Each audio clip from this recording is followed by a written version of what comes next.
Olá, seja bem-vindo ao culto da Missão Batista Comunhão. Que você possa ser abençoado por Deus com tudo aquilo que nós preparamos aqui nesse culto. Nós preparamos uma palavra para que o seu coração possa ser abençoado e edificado pelo aprendizado das Escrituras. Nós preparamos alguns louvores também para que você possa sentir o seu coração aquecido pelo louvor que rendemos ao Senhor. Enfim, que você possa ser muito abençoado através desse culto que nós preparamos para servir você, Igreja do nosso Senhor Jesus Cristo.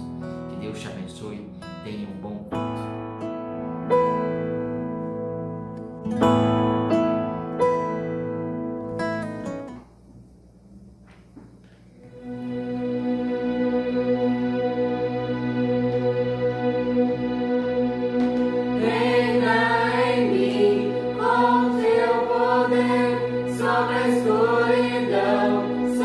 Sonhos meus, tu és o Senhor de tudo que sou.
como vocês sempre obedeceram, não só na minha presença, porém, muito mais agora, na minha ausência, desenvolveram a sua salvação, com temor e tremor.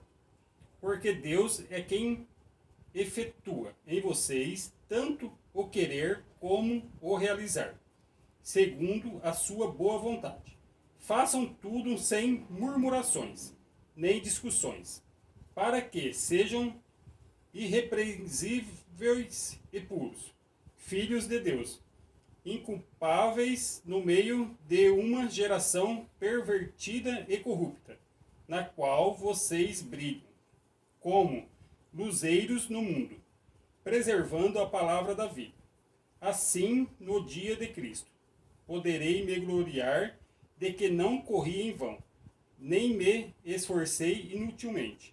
Entretanto, mesmo que seja oferecido como libação, sobre o sacrifício e serviço da fé que vocês têm, fico contente e me alegro com todos vocês. Assim também vocês, pela mesma razão, fiquem contentes e se alegrem comigo. Oremos todos.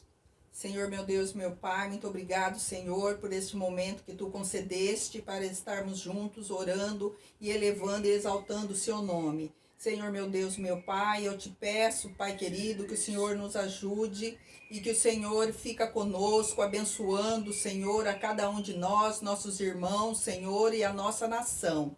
Senhor, nos ajude, Pai, a estar mais próximo de Ti, confiando mais e entregarmos as nossas vidas na Sua mão, Pai querido. Nós cremos em Ti e sabemos que tudo acontece, ó Pai, para o melhor, para que podemos engrandecer e glorificar o Seu nome. Abençoa cada um de nós, Pai queridos, e essa é a oração que eu faço em nome do Pai, do Filho e do Espírito Santo. Amém.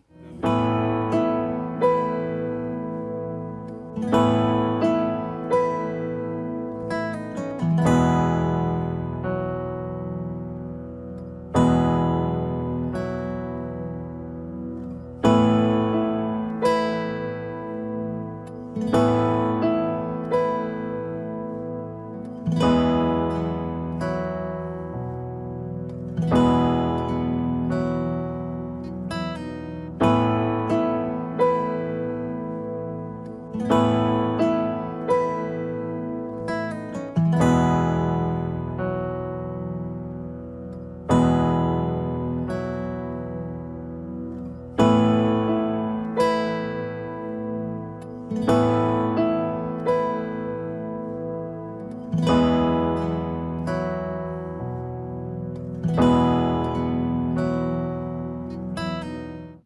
Bom, agora chegou o momento da nossa reflexão.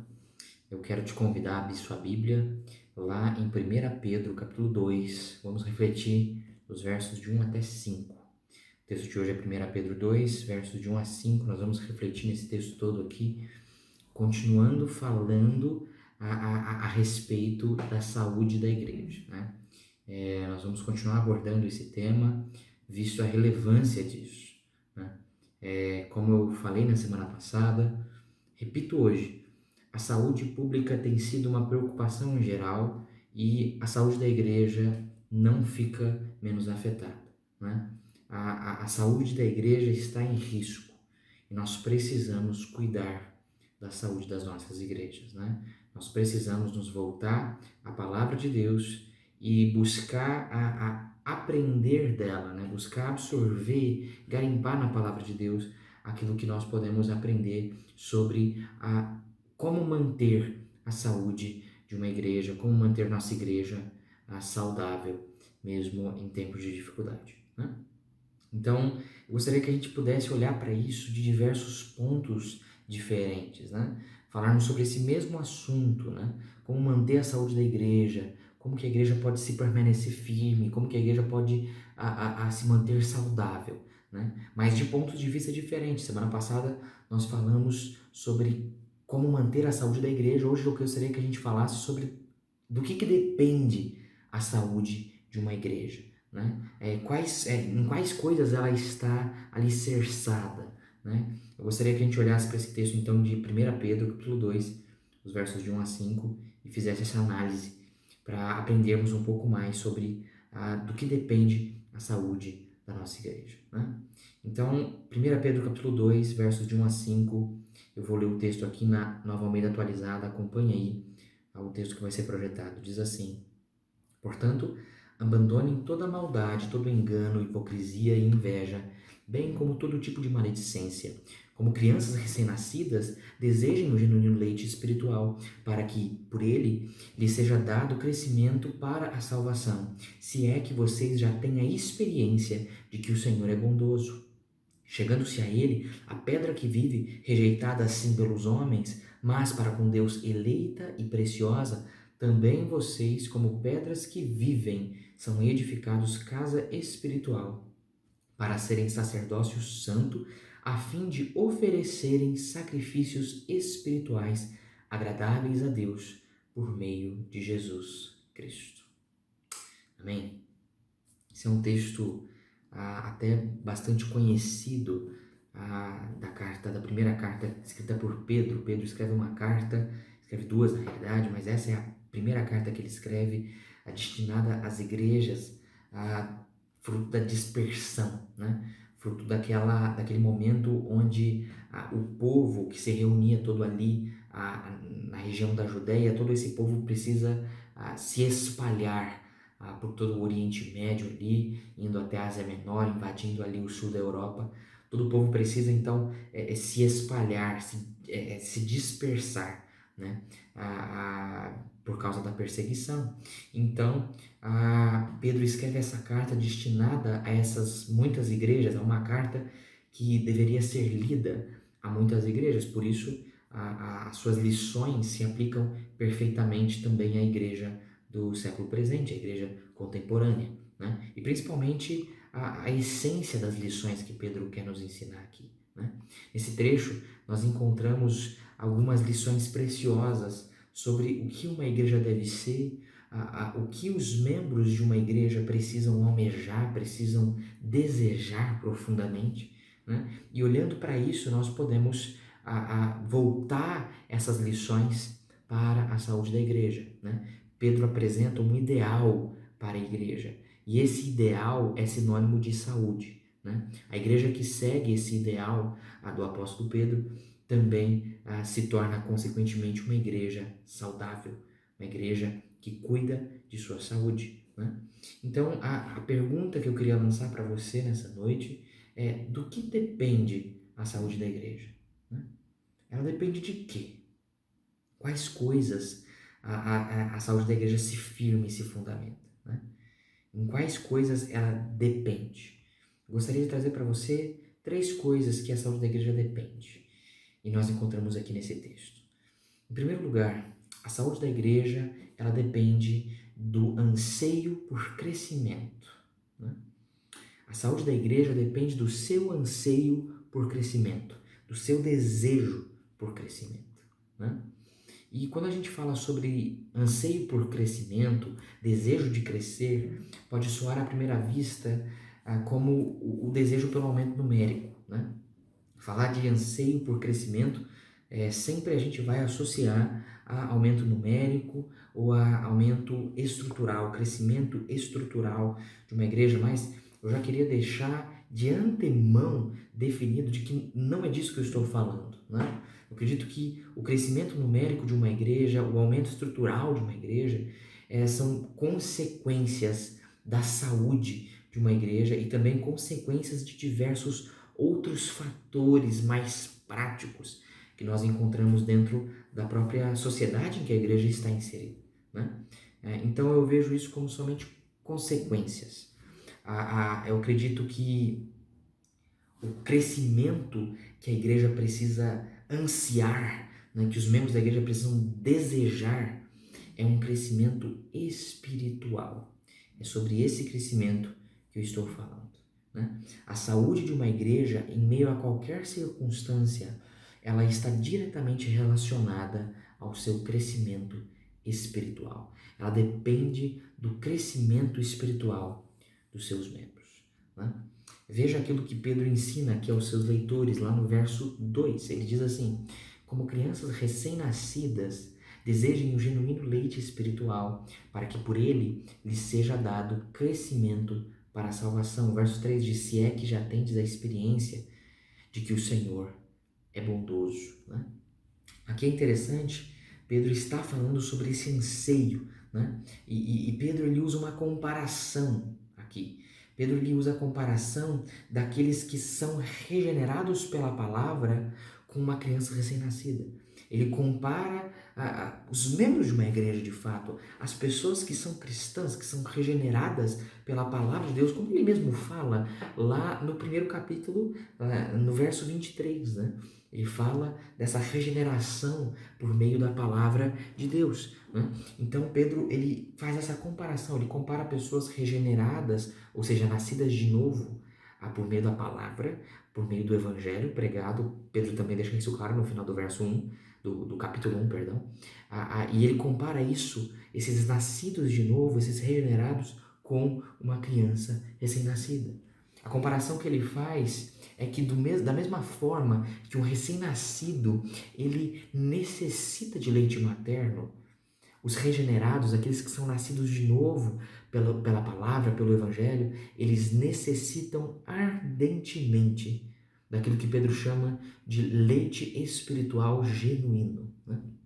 Essa é a comparação que Pedro faz. Da mesma forma que um recém-nascido necessita de leite materno, o cristão ele necessita, né? Os regenerados em Cristo Jesus, eles necessitam de leite espiritual, do genuíno leite espiritual, né? E esse leite espiritual, ele concede crescimento espiritual também. O leite espiritual que Pedro fala aqui, ele concede crescimento, e esse crescimento, por sua vez, é algo que nos torna cada vez mais prontos para o ápice da nossa salvação, para o momento final, né? O cume da nossa salvação, que é glorificação, né? Acredito que você talvez já saiba disso, mas apenas relembrando, a salvação ela tem muitos pontos ali, né? Muitas etapas. Não significa que existe uma possibilidade de você não cumprir todas as etapas, isso não está conferido, né? Mas a conclusão da salvação está na glorificação. Nós dizemos que somos salvos, de fato, na verdade, assim, a salvação ela está concluída no momento em que nós temos um corpo glorificado e estamos desfrutando de vida eterna nesse corpo glorificado. É ali que a salvação ela foi, então, digamos que completada, né? É ali que ela chegou ao seu final. Mas isso já nos é assegurado logo no início disso, logo no momento em que nós somos regenerados por Deus, né? Nós somos já salvos, de fato. Então, esse leite espiritual, ele nos concede crescimento espiritual. Ele nos concede esse desenvolvimento que nos torna cada vez mais prontos àquilo que nos espera na vida eterna, aquilo que nos espera na salvação. É uma ideia de um aperfeiçoamento que o cristão ele deve passar em sua vida. Podemos até relacionar isso com a própria santificação, né? Com todo esse processo, esse processo que todo cristão precisa passar, né, durante a sua vida de santificação, de eliminar da sua vida aquilo que é impuro, aquilo que o afasta de Deus, e pouco a pouco ir dedicando sua vida cada dia mais ao Senhor, né? E Pedro lhe diz então que esse leite espiritual que nos concede crescimento espiritual, esse leite precisa e deve ser desejado intensamente por aqueles que já experimentaram a bondade generosa do nosso Deus, né? Essa bondade ela está muito atrelada não simplesmente àquilo que é bom em si, mas aquilo que é também generoso, né?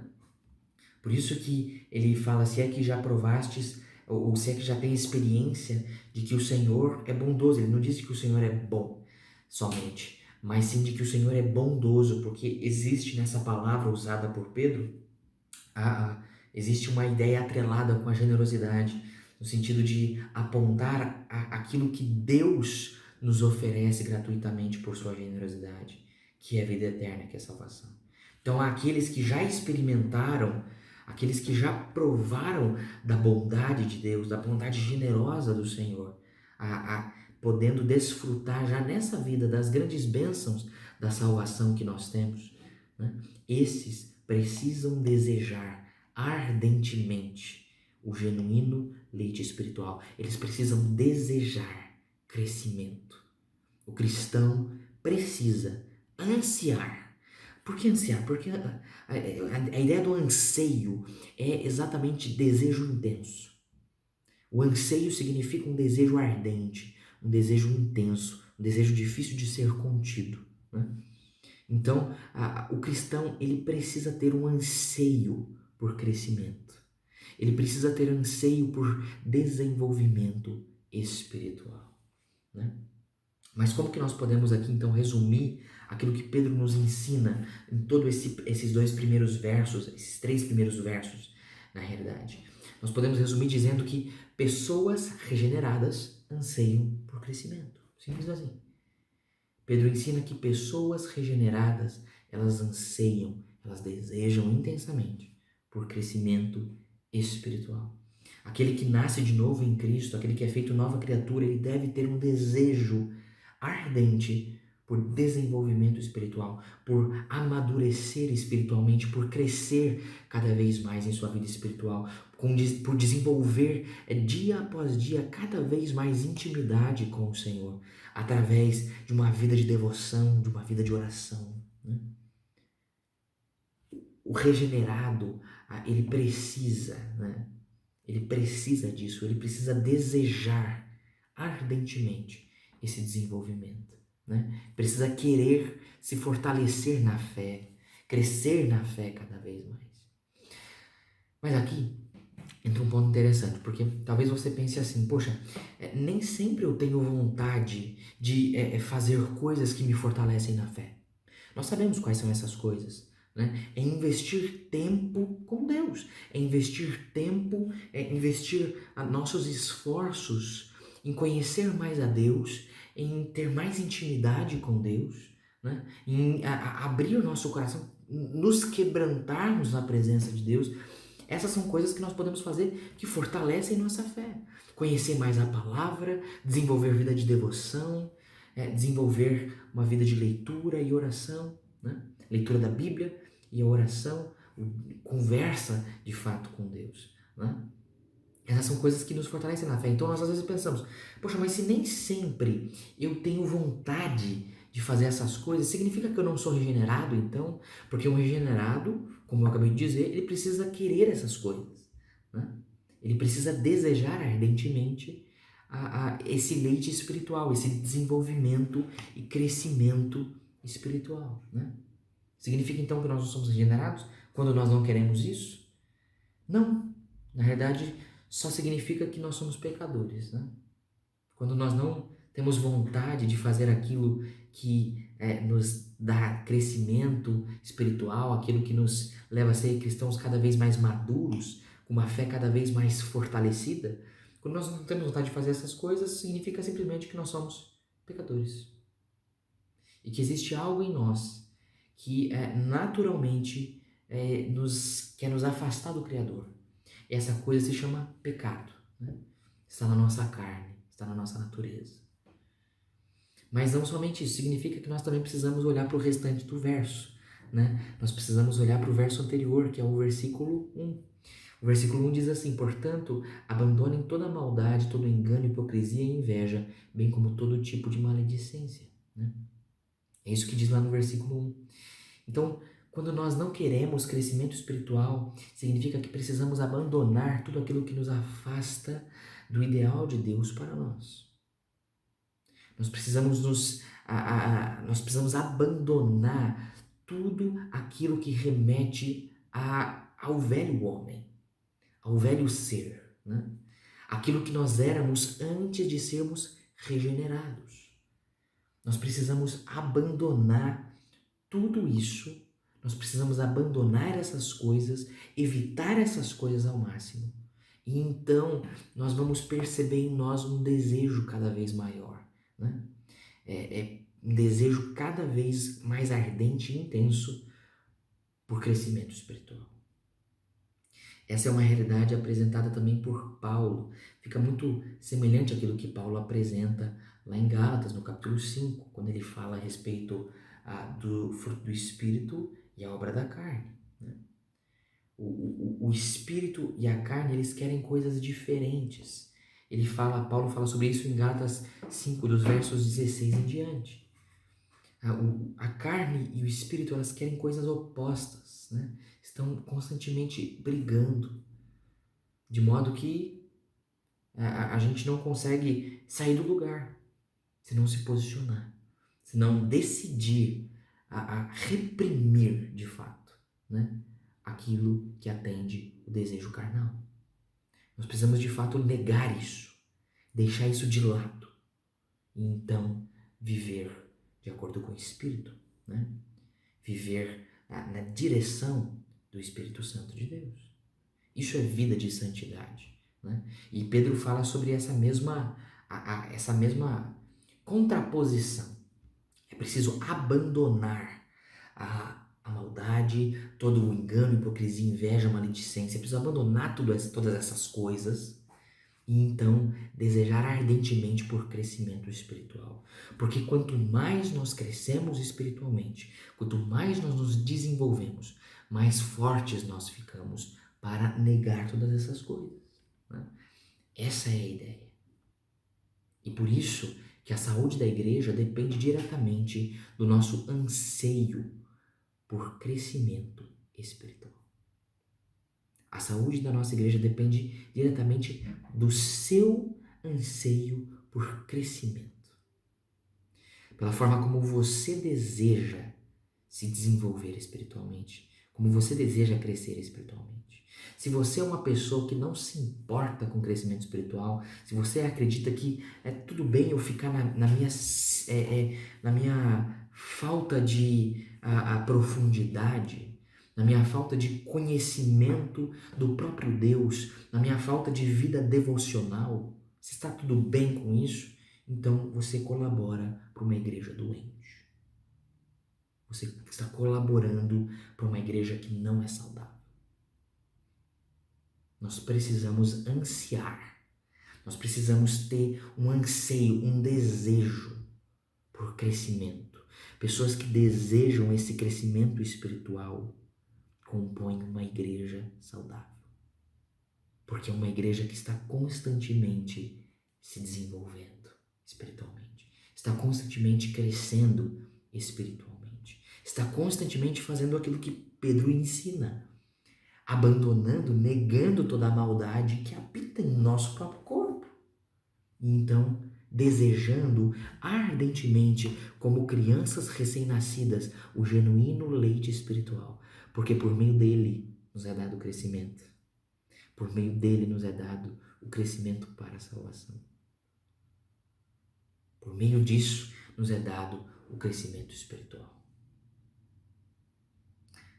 Então, a saúde da igreja depende diretamente do seu anseio por crescimento. Que você possa praticar isso, que você possa, de fato, mudar aquilo que na sua vida faz com que você seja uma pessoa que não deseja crescer, que não deseja se desenvolver espiritualmente. Mas não é somente isso que a saúde da igreja está relacionada, não é somente isso que a saúde da igreja depende, né? Não é somente disso. A saúde da igreja também depende da nossa aliança em Cristo.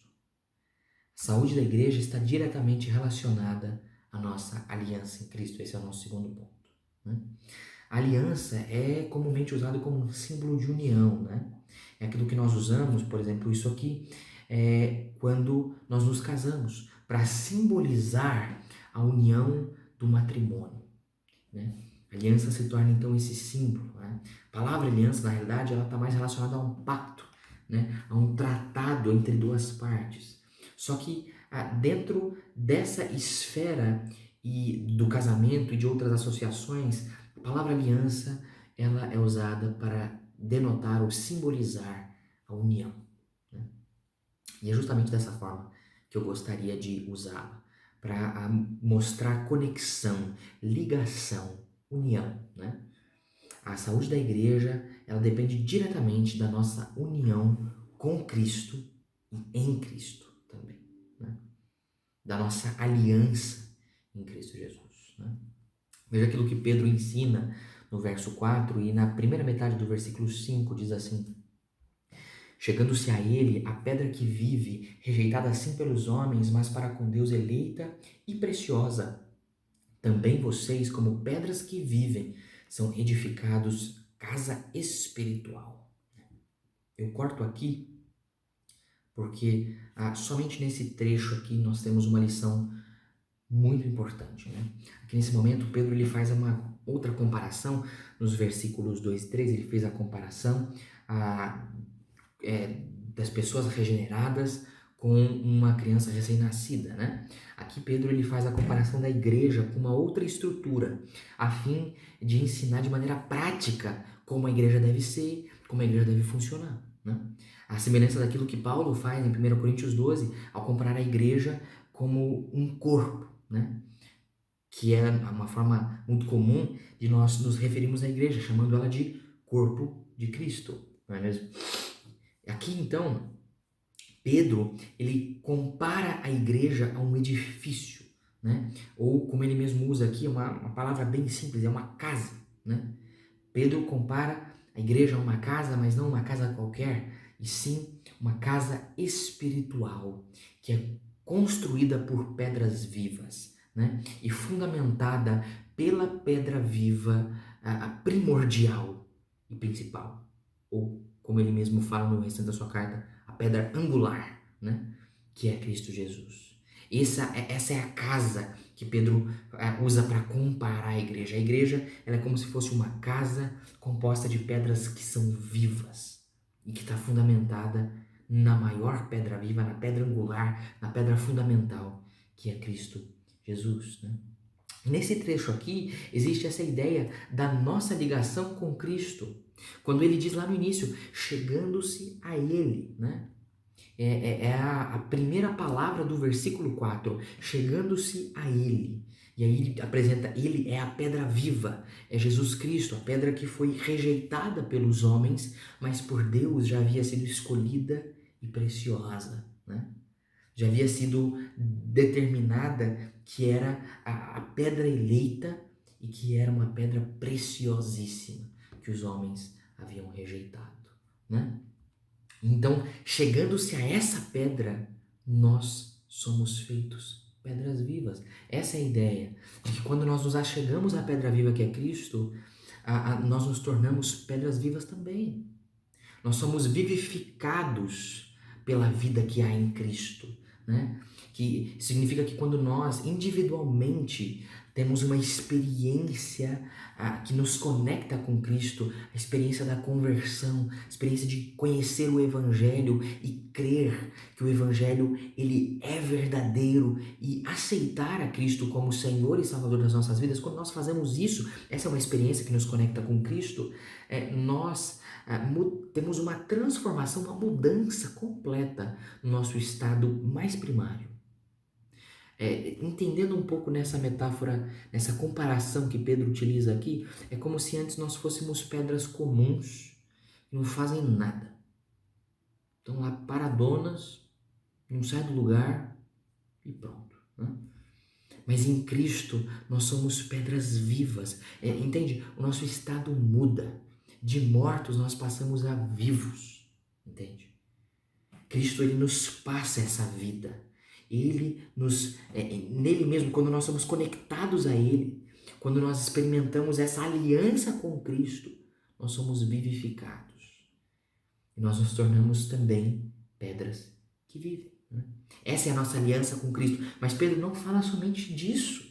Isso é interessantíssimo. Pedro não fala somente que nós, quando temos uma experiência com Cristo, né, nós nos conectamos a Ele e nos tornamos também pedras que vivem. Mas Pedro também fala que nós somos conectados uns aos outros também, né? Ele fala sobre a nossa aliança em Cristo. Nós temos uma aliança com Cristo, quando nós somos unidos a Ele, mas também nós temos uma aliança em Cristo. A ideia de que nós estamos unidos em torno dele, né? Em torno de Cristo. Essa aliança em Cristo é a união que nós temos uns com os outros dentro da igreja. Porque nós não somos simplesmente pedras soltas que foram vivificadas por Cristo. Nós somos um conjunto de pedras que forma então uma casa espiritual chamada igreja e edificada pelo Senhor. A igreja ela não é somente um grupo de pessoas completamente vivendo, na realidade, projetos solo, né? Projetos que são solitários. A igreja ela é uma edificação do próprio Senhor. Ela é uma casa espiritual. É a união de todas essas pedras que vivem, que estão ligadas a Cristo e que estão conectadas entre si em torno de Cristo. É essa aliança que nós temos em Cristo. E a saúde da igreja está diretamente relacionada a essa aliança. A saúde da nossa igreja está diretamente relacionada à aliança que nós temos com Cristo. Porque sem essa aliança, sem nós estarmos conectados a Cristo, não existe edificação. Simples assim. Sem que cada um de nós tenha de fato uma experiência pessoal com Cristo, uma convicção firme, uma convicção forte dentro dos nossos corações de que Jesus Cristo é o Senhor e Ele é o nosso único e suficiente Salvador, sem que cada um de nós tenha essa mesma experiência, tenha isso em comum, não há edificação. Porque então nós não somos pedras que vivem. Esse é um pressuposto básico para a saúde de uma igreja. Nós precisamos estar conectados com Cristo. Nós precisamos estar ligados a Cristo. Ter convicção do nosso próprio cristianismo, digamos assim. Nós precisamos ter convicção de que nós somos cristãos, de que nós seguimos a Cristo, né? De que nós seguimos somente a Cristo e nós não temos dúvida disso e Ele é o nosso Senhor. Isso significa que Ele exerce domínio sobre nós, entende? Isso quer dizer que Jesus Cristo é nosso Senhor. Eu entendo que é Ele quem dita as regras para mim. Não sou eu que julgo se aquilo que Ele fala é certo ou não, entende? Se Jesus Cristo é o meu Senhor, Ele falou e está falado e pronto, acabou. Não tem discussão. Isso é ser conectado com Cristo e experimentar dele, a pedra que vive, essa vida que flui dele. E aí então nós nos achegando a ele, nós nos tornamos pedras que vivem também. Né? Nós recebemos essa vida que vem de Cristo Jesus. A saúde da igreja está diretamente relacionada com isso. Porque sem a conexão com Cristo, sem uma aliança com Cristo, não há edificação. Não há igreja em si. Há um clube. Há um grupo de pessoas que se reúnem por algum motivo. Né? Se a igreja não estiver centralizada em Cristo, ela não é nada diferente de um clube ou de um condomínio. Ela não é nada diferente disso. É somente um grupo de pessoas que tem algum tipo de coisa em comum. E que se reúne regularmente também. O diferencial da igreja é Cristo. Não é à toa que Ele é o cabeça. O diferencial da igreja é esse. E para que possamos ser igreja em essência, é preciso que todos nós estejamos ligados a Cristo, conectados com Cristo, tendo essa aliança com Cristo. Né? E essa aliança que nós temos com Cristo, ela nos possibilita experimentar uma aliança em Cristo, que é a união que nós temos uns com os outros em torno de Cristo, tendo Ele como nosso cabeça. Não é simplesmente o relacionamento que eu tenho individualmente com o Senhor. Não é somente as minhas obrigações como cristão, se elas estão sendo cumpridas ou não na minha vida individual com Deus. Não é somente isso que importa no âmbito da igreja. Importa também o relacionamento que eu tenho com o meu irmão. Não é somente a forma como eu me relaciono com Deus. Porque Deus me pede que eu seja unido com meu irmão. Deus me pede que nós experimentemos união. Essa é a aliança que nós temos em Cristo. E o grande problema é que nós sempre nos esquecemos dessa conexão. Nós sempre nos esquecemos dessa aliança que nós temos e devemos ter uns com os outros, principalmente quando nós lidamos com os nossos problemas dentro da igreja. Principalmente quando na igreja alguém nos machuca, alguém nos magoa, alguém fala algo que nós não gostaríamos, alguém olha de uma forma que nós não queremos, alguém invade nosso espaço.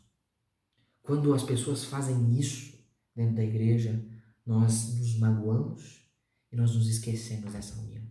Nós nos esquecemos dessa aliança que temos uns com os outros. Nós nos esquecemos. Nós tratamos e nós parece que voltamos a ser somente mais um grupo de pessoas reunidas, como um clube ou um condomínio. Mas, irmãos, nós precisamos entender que aquilo que nos une é muito maior do que o que nos separa.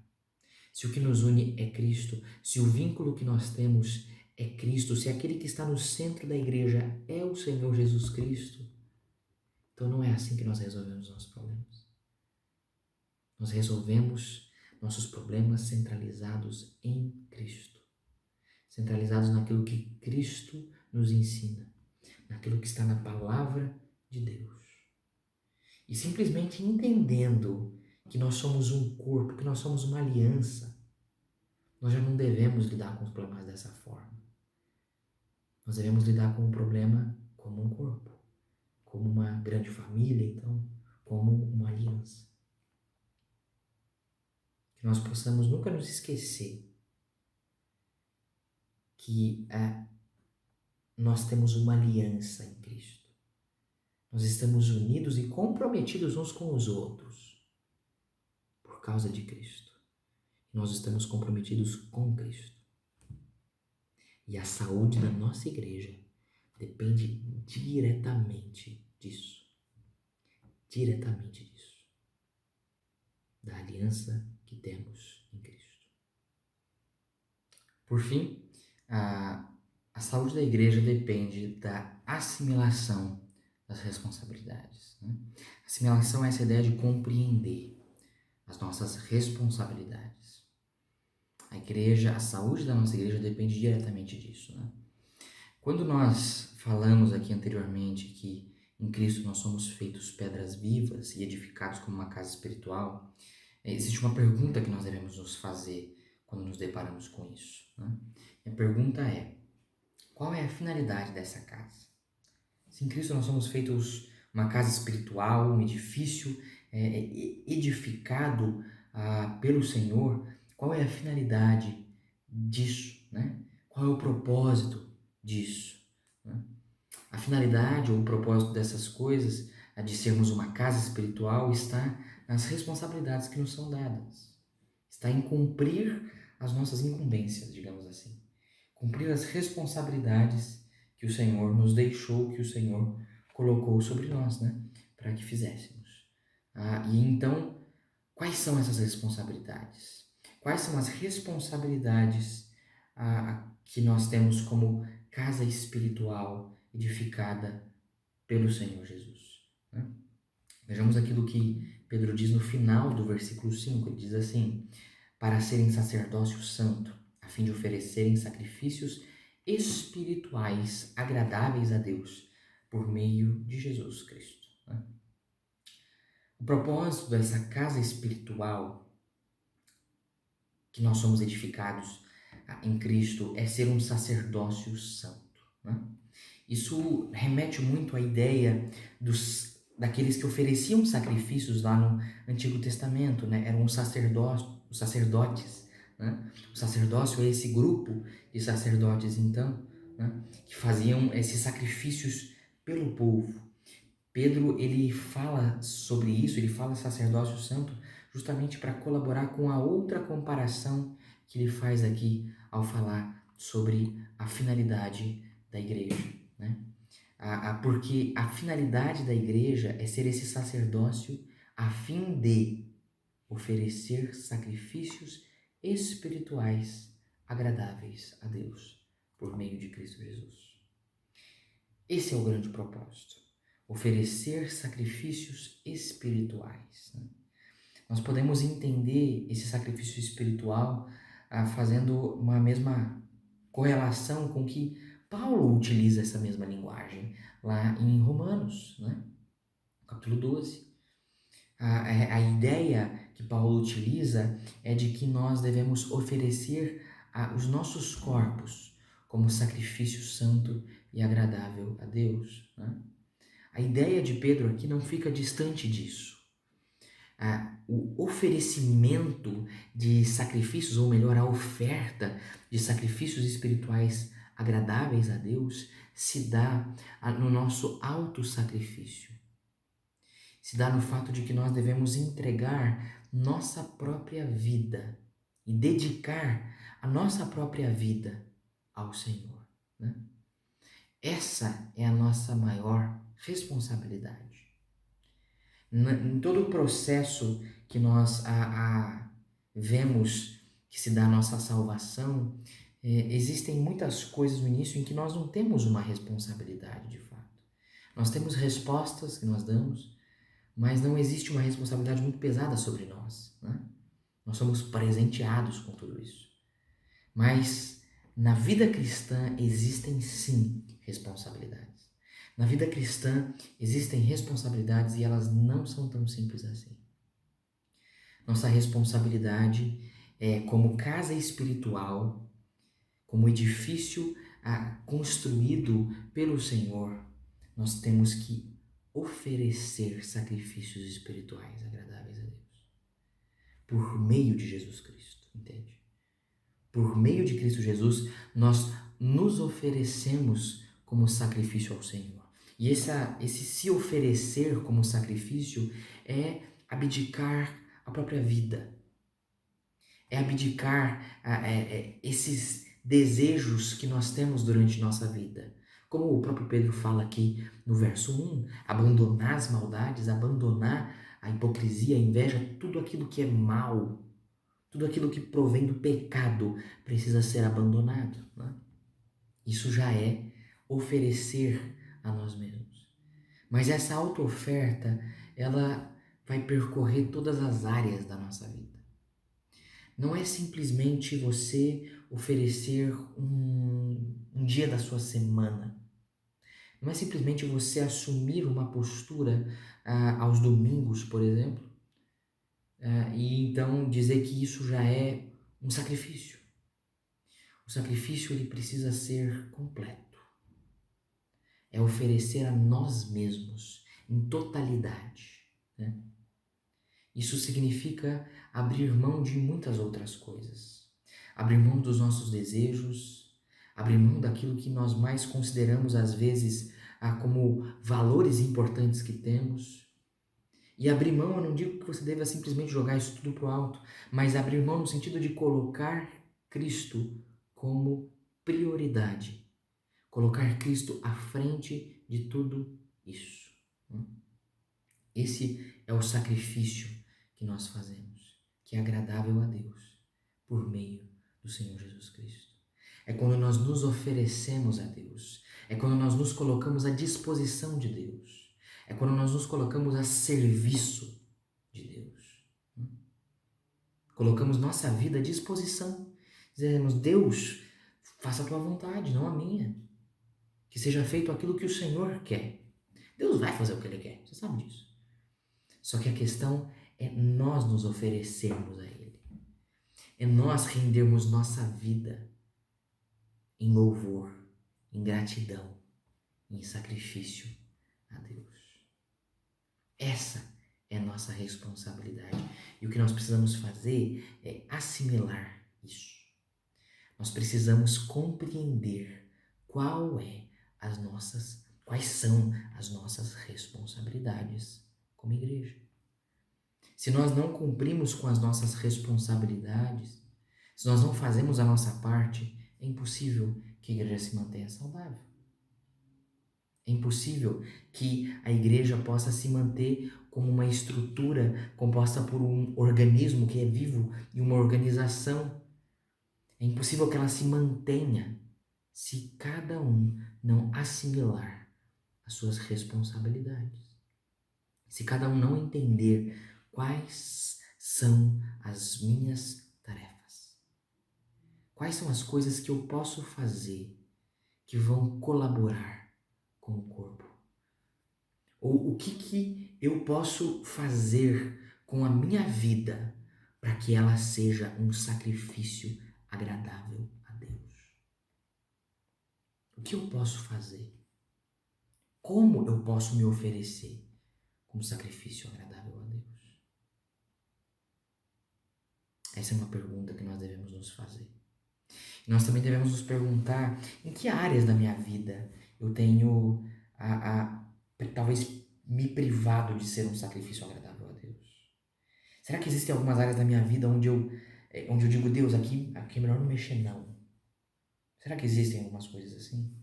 Será que existem áreas que nós não queremos abrir, que nós não queremos oferecer totalmente a Deus? Isso não é oferecer a si mesmo como sacrifício agradável a Deus, por meio de Cristo. Se nós não nos oferecermos inteiramente, totalmente, isso não é ser um sacrifício agradável a Deus. Porque ser um sacrifício agradável a Deus implica em oferecer a si mesmo, totalmente, à disposição do Senhor. Colocar a nossa vida submissa à vontade de Deus, voluntariamente. Existem, então, pergunte a si mesmo, será que existe alguma área da minha vida, existe alguma área da sua vida que você tem deixado de lado, deixado de oferecer? Será que existe alguma área da sua vida que você não quer sacrificar? Talvez essa área pode ser alguma intimidade que você tem? Algum pensamento que você tenha? Coisas que você vê? Coisas que você fala? Coisas que você pensa? Ou então você tem se privado de fazer coisas pelo próprio corpo de Cristo? Você não tem servido da maneira que mais agrada a Deus? Tem permitido que outras distrações, outras coisas na sua vida possam te impedir disso, né? E eu não estou dizendo que a gente precisa sempre espremer tudo. Não. Existem momentos da nossa vida em que nós temos algumas responsabilidades que não nos possibilitam, né? Só que nós não podemos permitir que isso nos faça nos acomodar num estado onde nós não oferecemos mais nada. Ou às vezes esse sacrifício pode se dar também numa área financeira. Às vezes nós bloqueamos isso. Dizemos, Deus, eu me entrego ao Senhor como sacrifício agradável a Ti. Só que não mexe na minha vida financeira, não. Às vezes nós podemos pensar assim. Deus, não mexe aqui, porque aqui eu tenho as minhas reservas, né? Eu tenho as minhas ressalvas. É uma coisa real. Ser oferecido, se oferecer a Deus como um sacrifício agradável ao Senhor, implica que não exista nenhuma área das nossas vidas em que nós não nos coloquemos à disposição do Senhor. Entende? Não existe nenhuma área da sua vida, não pode existir nenhuma área da minha e da sua vida que nós privemos de colocar à disposição do Senhor. Não pode existir. Porque isso é cumprir o propósito que Deus dá à casa espiritual edificada em Cristo Jesus. Essa casa espiritual composta por pedras vivas, ela tem como propósito ser um sacerdócio santo, um povo que oferece a si mesmo como sacrifício a Deus. E esse sacrifício é a própria vida, colocada à disposição do Senhor. É a própria vida colocada a serviço do Senhor. Em outra linguagem, é assumir a Jesus Cristo como nosso Senhor. Quando nós nos assumimos como servos de Cristo, assumimos que Jesus Cristo é o nosso Senhor, nós estamos nos colocando à disposição. Nós estamos nos oferecendo como sacrifício agradável a Deus, por meio de Jesus Cristo, o nosso Senhor. Que isso possa ser uma realidade total e que isso possa ser assimilado pelas nossas mentes como uma responsabilidade que nós temos. Porque a saúde da igreja depende diretamente disso. Se nós queremos, em meio a todas as dificuldades que nós temos vivido em 2020, se nós queremos nos manter saudáveis, nós precisamos entender essas coisas. Nós precisamos entender do que depende a saúde da igreja. Ela depende dessas 3 coisinhas. Talvez possam haver outras coisas importantes, mas essas são 3 coisas primordiais que a saúde da igreja depende. A saúde da igreja depende diretamente do nosso anseio por crescimento. O nosso desejo de nos desenvolvermos cada vez mais espiritualmente. A saúde da igreja depende da nossa aliança em Cristo. Uma conexão que nós devemos ter diretamente com Cristo, através de uma experiência real com Ele. Né? Uma experiência de ser um servo, de ser alguém que está próximo do Senhor Jesus Cristo. E entende que Ele é o Senhor e Salvador da sua vida. E a saúde da igreja depende diretamente da nossa assimilação das responsabilidades. Nós precisamos entender e compreender quais são as nossas responsabilidades como corpo de Cristo, como casa espiritual edificada pelo Senhor. Se nós nos dedicarmos nessas 3 coisas, nossa igreja ela se mantém saudável. Nossa igreja ela se desenvolve com saúde. Independente de quais sejam as dificuldades, a igreja se permanece saudável. Que você possa buscar aplicar essas coisas, buscar praticar isso. Buscar cada vez mais ter um desejo mais e mais intenso de se desenvolver espiritualmente, de alcançar maturidade espiritual. Que você possa também ser desafiado a olhar para a sua aliança com Cristo, para a nossa aliança com Cristo. E a nossa aliança é em Cristo. Que nós possamos estar ligados a Cristo e conectados uns com os outros. Mesmo que nós não tenhamos reuniões presenciais. Que você possa se conectar com as pessoas. Né? Que também você seja desafiado a compreender as suas responsabilidades, a se questionar se você tem de fato oferecido sua vida como um sacrifício agradável a Deus.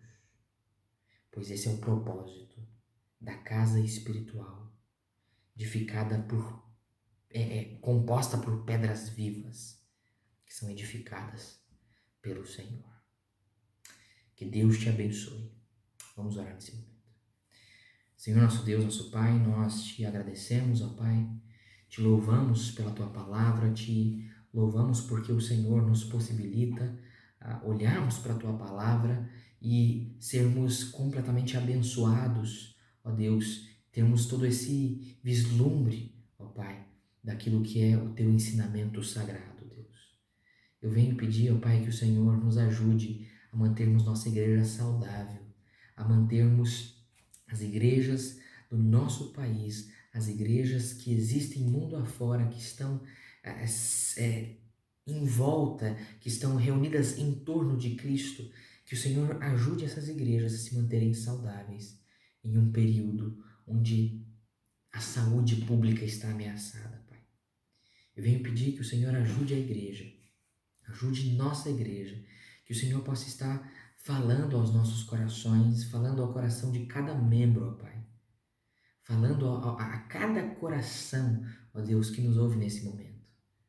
Que o Senhor esteja abençoando e ajudando a não somente que essas coisas fiquem dentro da mente, entrem por um ouvido e simplesmente fiquem ali paradas, ó Pai, mas que o Senhor ajude essas coisas a irem para a nossa vida prática, que possamos agir com tudo isso, que possamos fazer coisas práticas e colocar isso em obra, ó Pai, nas nossas vidas, ó Deus. Que o Senhor nos ajude a entender do que depende a saúde da nossa igreja. Que possamos cada dia mais ansiar por crescimento, e não crescimento numérico, Pai, mas que possamos ansiar por crescimento espiritual. Que possamos nos desenvolver diariamente, alcançar cada dia mais maturidade espiritual, ó Deus, pois a saúde da igreja depende disso, Pai. Eu venho pedir também que o Senhor nos ajude a estarmos cada vez mais conectados com Cristo através da aliança que temos. Que o Senhor nos ajude a estarmos conectados em torno de Cristo, tendo essa conexão uns com os outros ao redor do Senhor Jesus, ó Pai. Que o Senhor nos ajude a entendermos também e assimilarmos as nossas responsabilidades, ó Deus, como corpo de Cristo, como casa espiritual edificada pelo Senhor. Que o Senhor nos ajude a assimilarmos as nossas responsabilidades, a compreendermos quais são as responsabilidades que nós temos como corpo do Senhor Jesus Cristo, ó Pai. Que o Senhor nos ajude, que o Senhor nos dê forças para que possamos manter a saúde da nossa igreja. E principalmente, ó Pai, que o Senhor tenha misericórdia de nós. Que o Senhor possa estar nos abençoando e não permitindo que nos tornemos uma igreja adoecida, ó Pai, mas sim uma igreja saudável em torno do Senhor Jesus Cristo. Essa é a minha oração. Peço por cada família que nos ouve, que o Senhor abençoe cada lar da nossa igreja. No nome santo de Jesus que eu te peço e eu te agradeço. Amém e amém.